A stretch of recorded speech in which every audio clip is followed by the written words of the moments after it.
Light be with you. In the last episode, we left the safe haven of Northshire Valley and have now arrived in Goldshire, a place most famously known for its, you know. After speaking with Marshal Duggan, he's glad a new tough recruit has arrived to aid Elwynn Forest with its many problems. He tasks us to investigate a certain mine south of Goldshire, which has been infested with kobolds. Before we head on to this mine, we explore the little cozy town to see if we can pick up some more quests from the local townsfolk. But the bad luck has struck them. An undead horde character named Flokir has massacred all of the inn. No one has been left alive after this cruel and barbaric undead rogue has slaughtered them all, thus grieving us new players that just want to accept quests from the local townsfolk. I tried to cry out for aid in the local defense channel, and a hunter named Wetcherbeck came to the rescue. But did he succeed?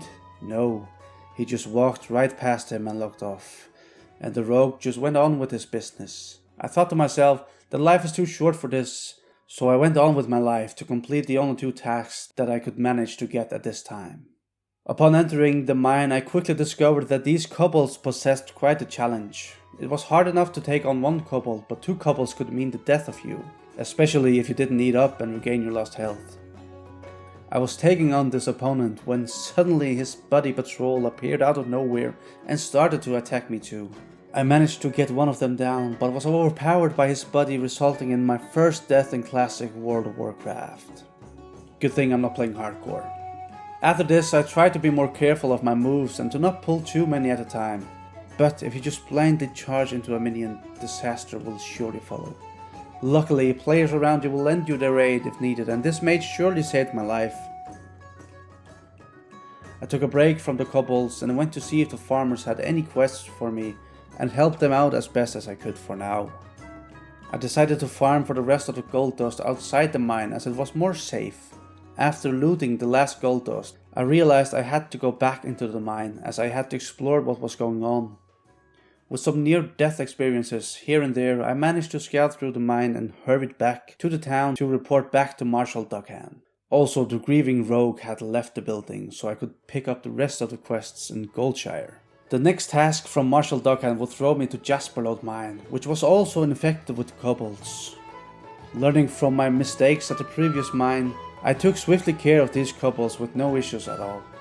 At this time I felt so powerful that it was time to kill the princess, but man, little did I know that she had 2 guards following her around. I thought to myself, they're only pigs, I should be able to handle them or at least take down the princess. I tried and I failed, resulting in my second death. I decided to wait with that quest until later. I asked the spirit healer to resurrect me back up as I could see some quests here at the East Whale Looking Camp. And I knew beforehand that at low 8 I would not receive any resurrection sickness.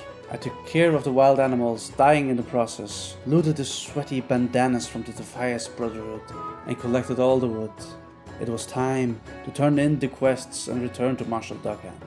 But before I would do that, I would pay the princess a visit one more time, and by my surprise another adventurer was there too. I swiftly invited him to group up and asked him if he could assist me in the battle, and he agreed. I thanked him for the help and went onwards to Goldshire. I talked to William Pestle, who had agreed upon to make a love potion to some lovesick farmers. Together with the brass ring from the princess and the love potion, I ran down to the farm and made everyone happy. On my way back to East Whale Looking Camp, I noticed Guard Thomas having a quest ready for me, and to my dreadful shock, I had to enter the unforgiving Murloc camp.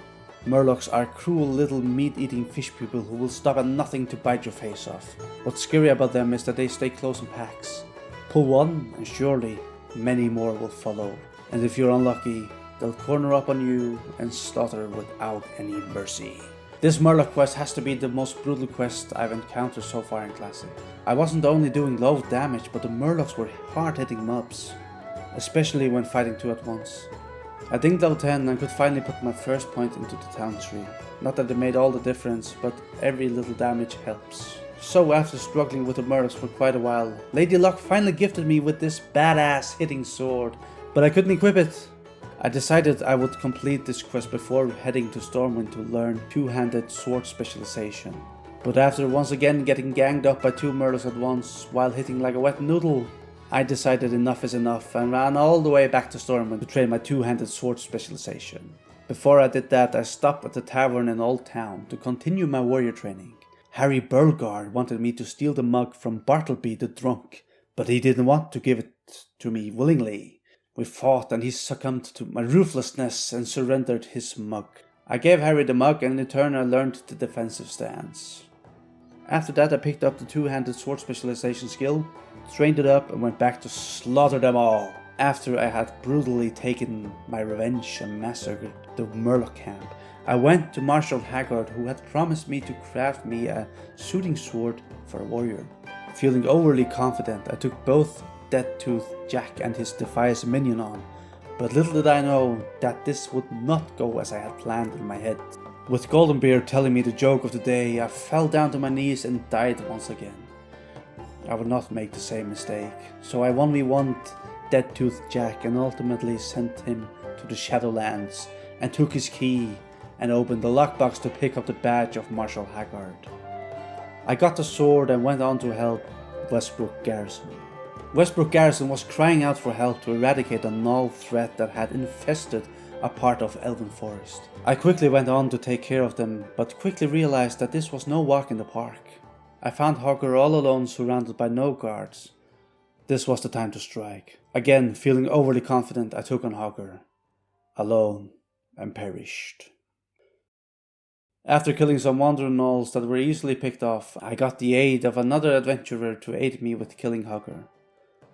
It was a close fight, but ultimately Hogger was as well sent to the Shadowlands for eternal damnation.